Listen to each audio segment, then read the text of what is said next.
Watch this. No way!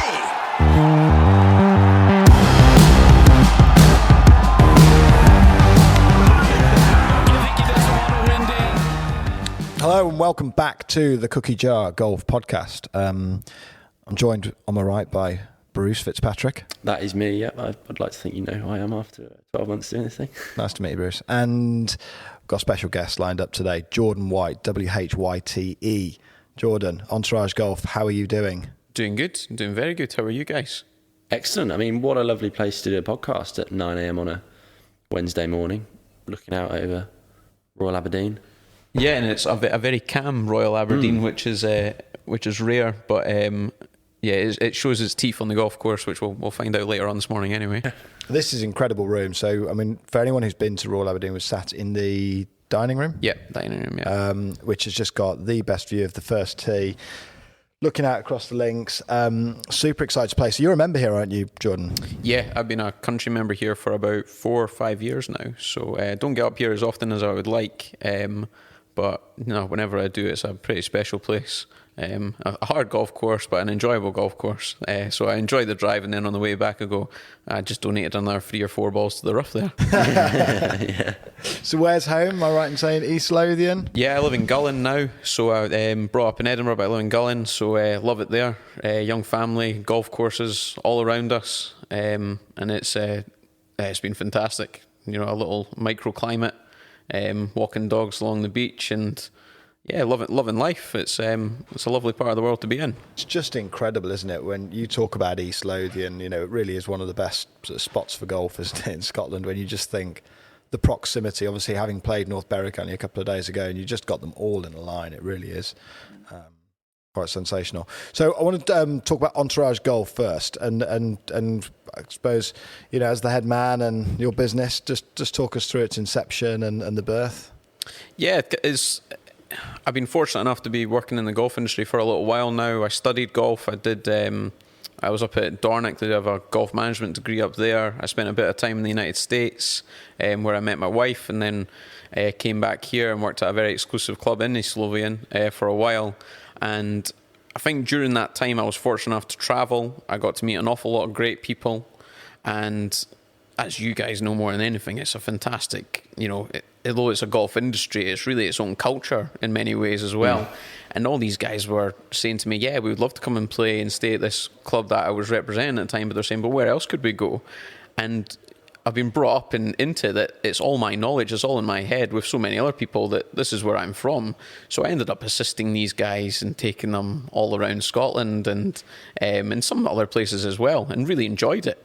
More than anything, it's not as much that it was a hassle as, and I think it's in your head. So, why not share that wealth and share what you know?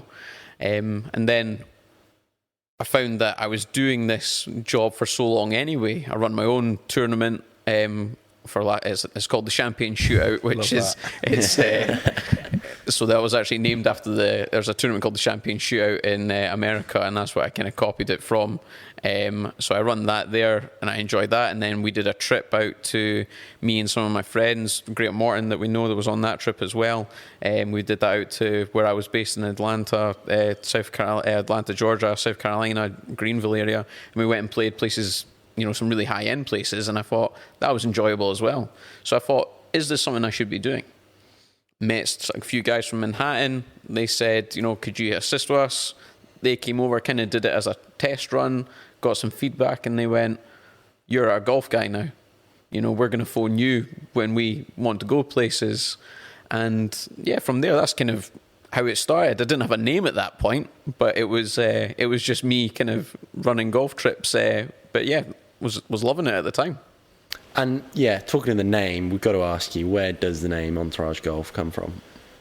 So effectively, I was phoning up golf courses and I was saying, hi, it's Jordan, I would like to book this. And everybody's absolutely lovely. There was a huge resort, let's say, in Scotland, and they were fantastic. And they were saying, we'll collect the money this way and that. And I was having to do it logistically, spreadsheets and bits of paper all over the kitchen table.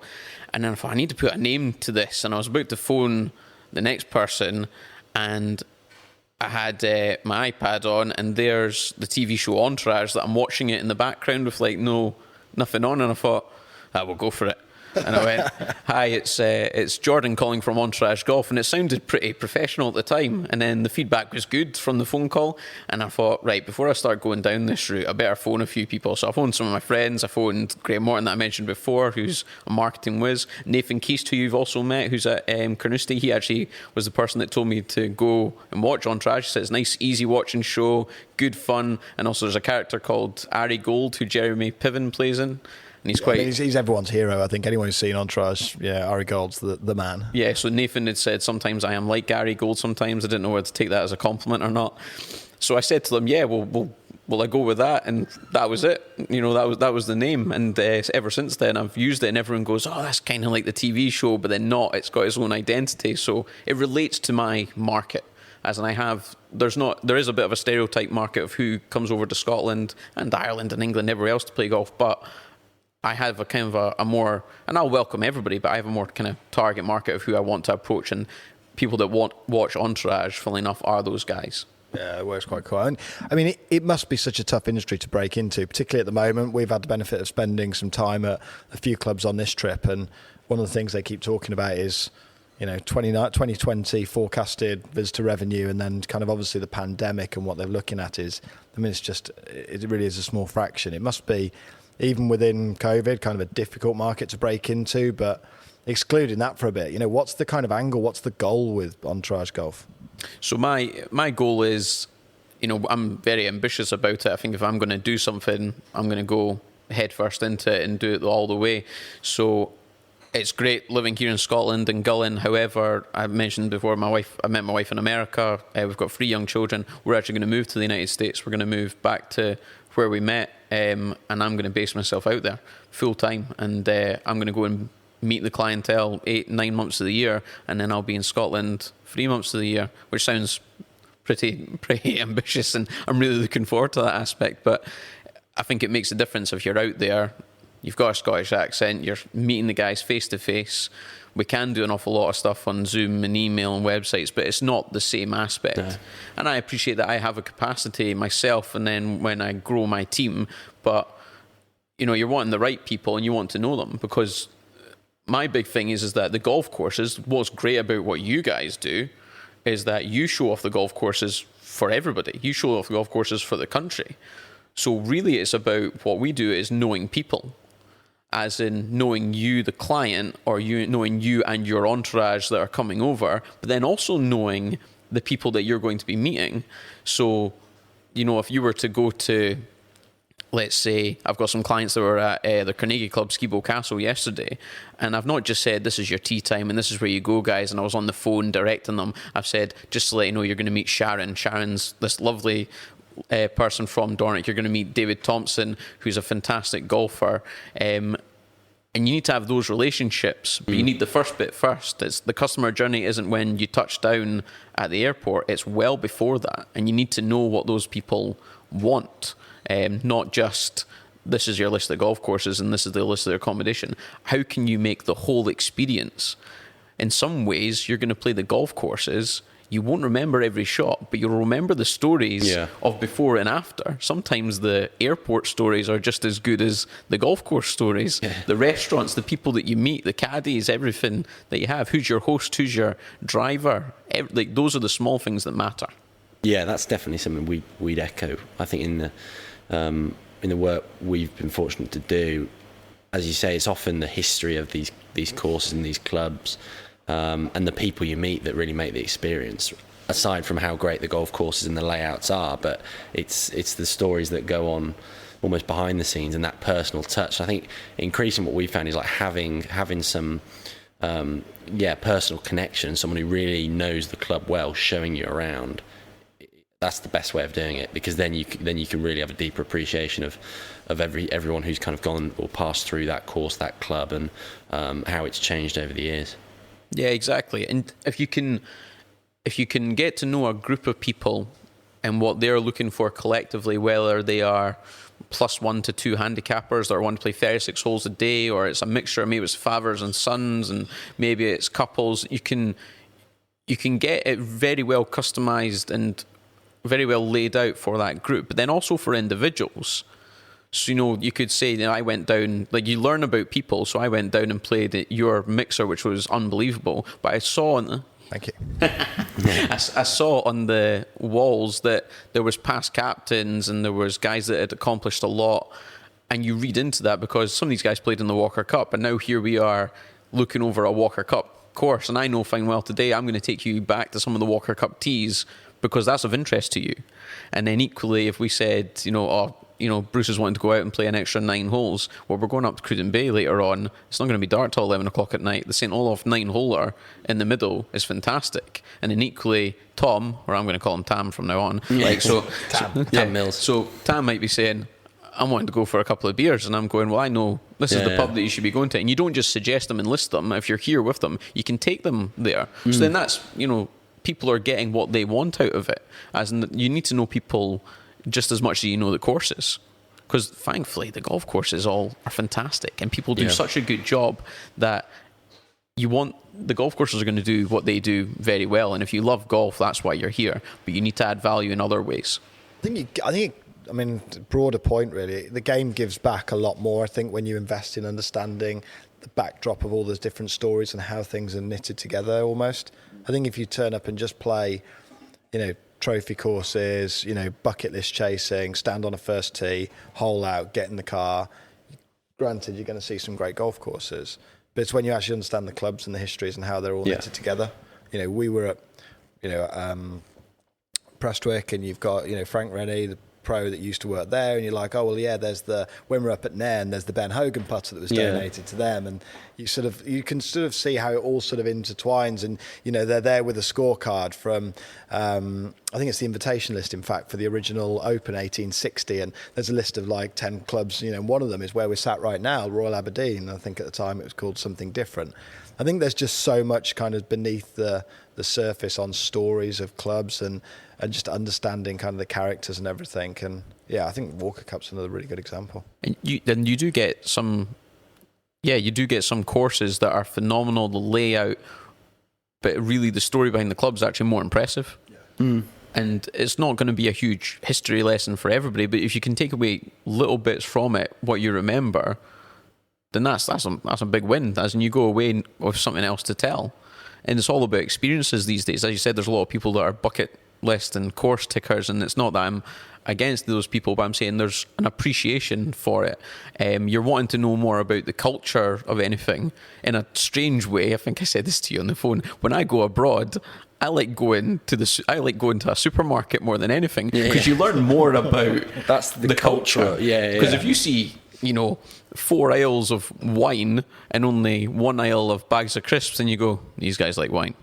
Or if you see certain bakeries, doesn't sound like a healthy diet either way, though, to be honest. And you want to know that. Like down again at the mixer, Jason McGibbon came down with me, and he had a fantastic time. But you got to know him as a person, and then coming away from it the next day, he was saying, that was amazing that Sam took me down to the wine cellar and everything like that. Nobody else would have got to do that.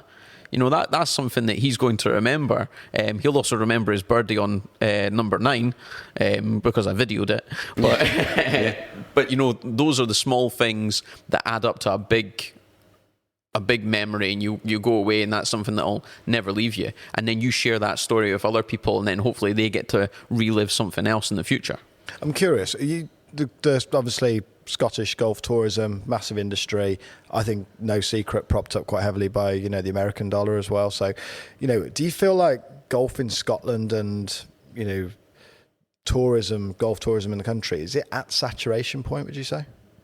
There's probably an aspect of that. I think that we're lucky that there's more golf courses being opened up, like Dumbarton's there, and there's other ones, and I think there's more appreciation for all 500 plus golf courses now than there was before. And because of what you guys are doing, we're getting to see other golf courses that you wouldn't usually get to see. So rather than somebody coming over and saying, we're going to complete Scotland in 7 days, which is impossible, they're saying, no, let's go and go to the further away courses and stay in that area and stay in one location rather than living out of a suitcase. They're thinking, no, we're going to stay there for 4 days and try and do that. And that's where my target market, or people I want to know a little bit better, is the guys that aren't.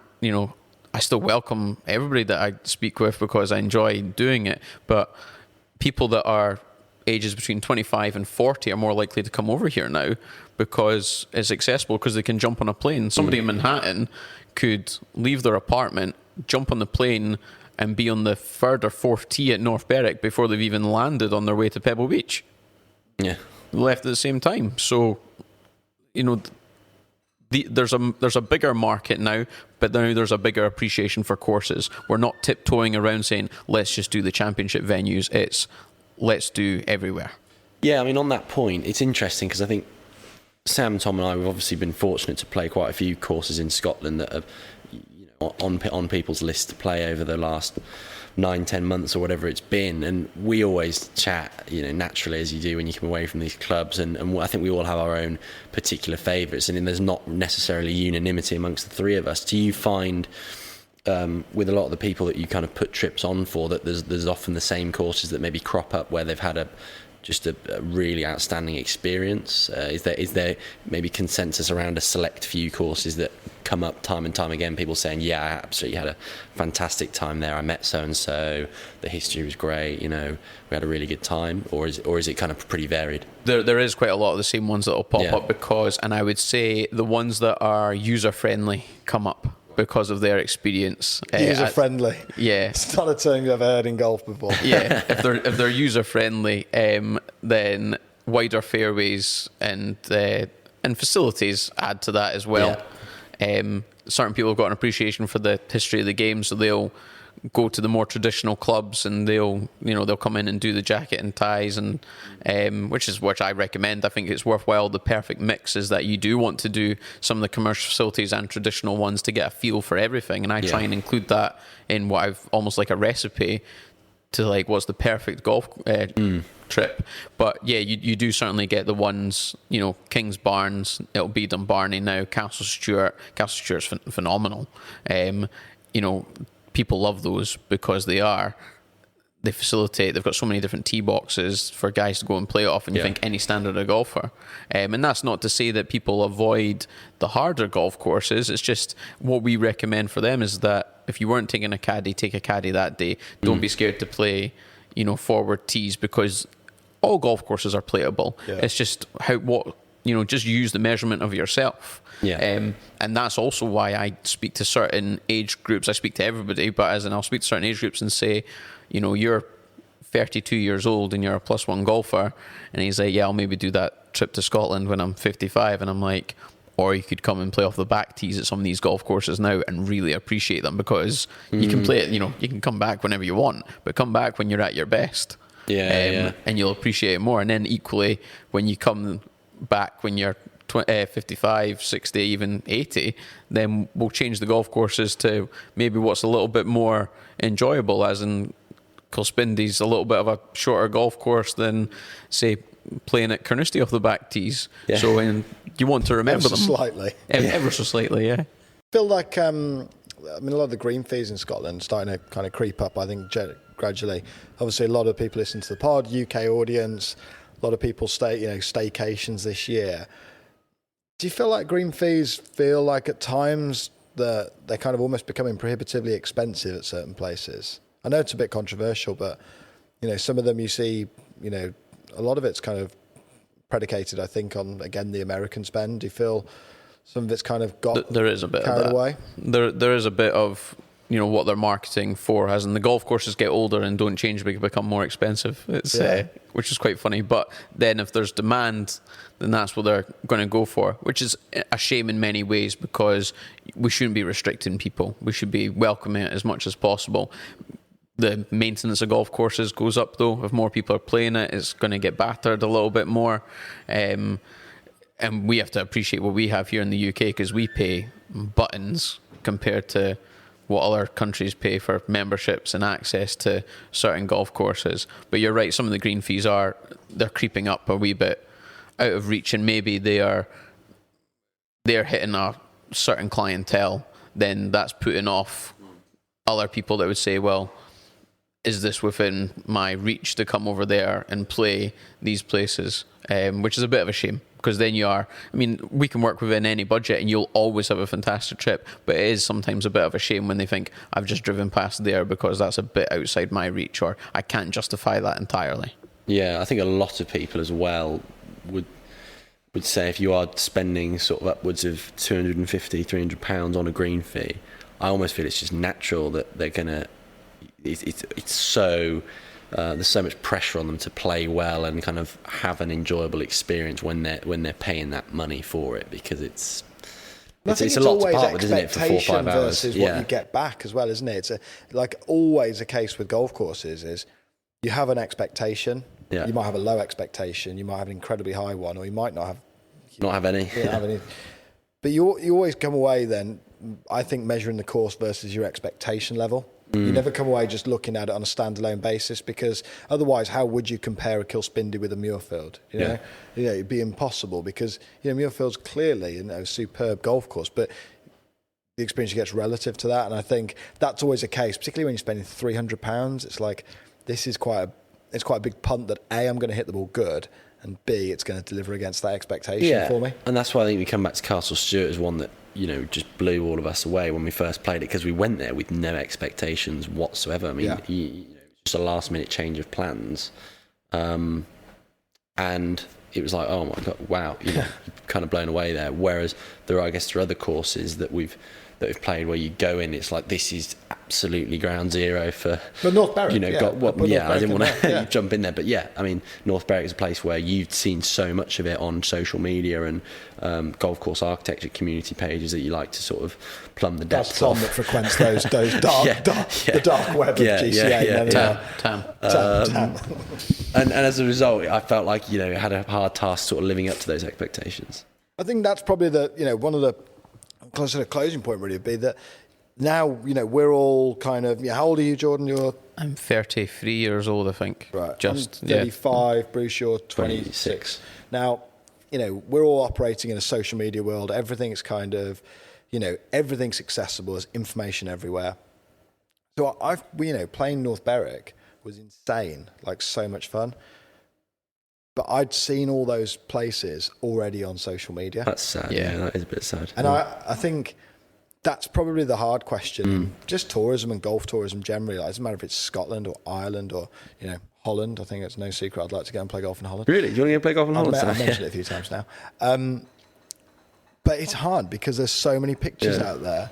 So how do you go beyond? And that's I think where it got.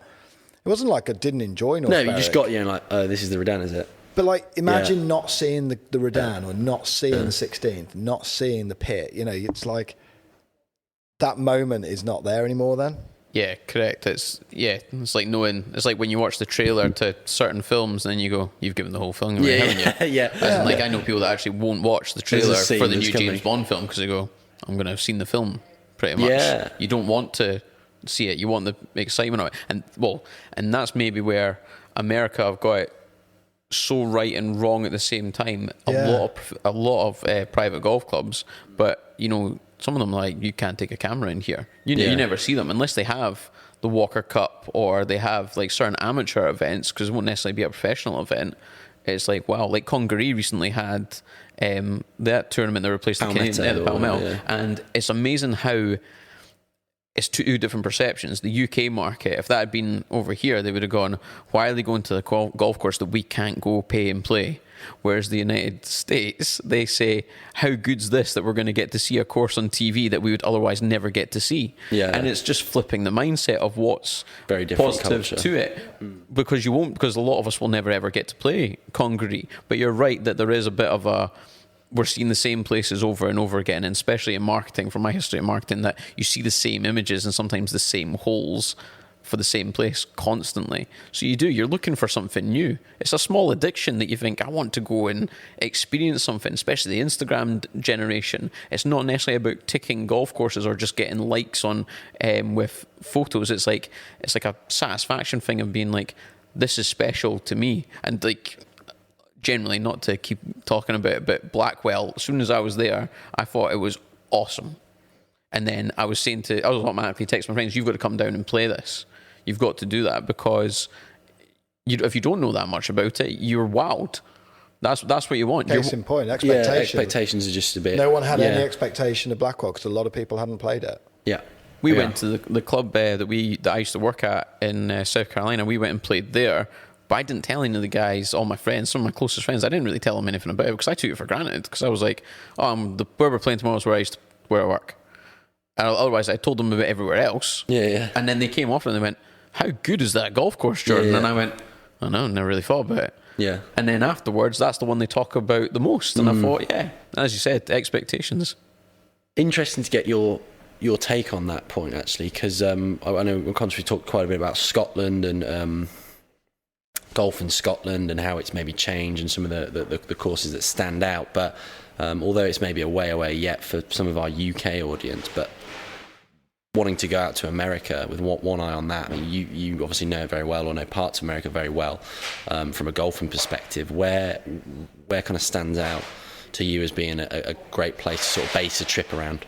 Oh, to base a trip around? I mean, from living in South Carolina, it's about 4 hours south of where I am, but if you're going down to between Charleston, South Carolina, and Savannah, Georgia, there's just loads of golf there. Yeah. And like I said, a lot of golf courses are private, but if you go about it in the right way and you respect it for what it is, you can potentially get access to some of these places, not necessarily in the ways that you want to, as in the days, but you would appreciate it for what it was, and you go and play the commercial places because they're fantastic. You stay in the resorts and embrace it all, and embrace the culture there. I'm looking forward to that as much as anything. I'm looking to learn as much as I am wanting to educate people about Scotland. I'm wanting to educate myself about America as well. I've got 12 guys that I know that are from New Orleans that said, when are you coming to see us and let's talk about the next trip? And I think, what a hardship that will be. Yeah, I can imagine. I've never been there and I'm really looking forward to it. Yeah, I think it's quite daunting it feels quite daunting for me, at least, and I guess maybe it's the same for a lot of other UK people, when you just look at America and there is just so much golf 100%. To play there, from Bandon Dunes all the way down to Florida. It's like, and everything in between. It's like, how on earth do you go about sort of tackling some of the course there? And getting your perspective on say South Carolina, that's a really good place to sort of base a trip to start there. I think it just seems to make it more manageable in a way, especially from like a flight point of view, as in you're not wanting to jump on a plane forever, and where can you get the best of your days? Can you land and then get a game of golf that day? And it doesn't need to be the top game of golf, but it can be, where can I get a game of golf, stretch the legs, get myself ready for this and build it up. Well, I think on that note, can we get a game? Can we tee it up? Let's. We've got 18 holes to look forward to at Royal Aberdeen this morning. Thank you very much for hosting us today, and Prudent Bay to look forward to this afternoon. And it's been great to kind of get you on the pod, Jordan. I think what you're doing is really exciting in a fairly it's a fairly stage to the marketplace, isn't it? And kind of we wish you all the success and all the best with it in due course. No, thank you, and thank you very much for everything that you guys are doing. I think it's very exciting. I've enjoyed being part of everything that you're doing right now, and hoping to see it more and more. So anything I can do to help you guys, please continue to ask. I'll help you as much as I can. Good man. Thanks everyone for listening, and we'll catch you all soon. Adios. Watch this.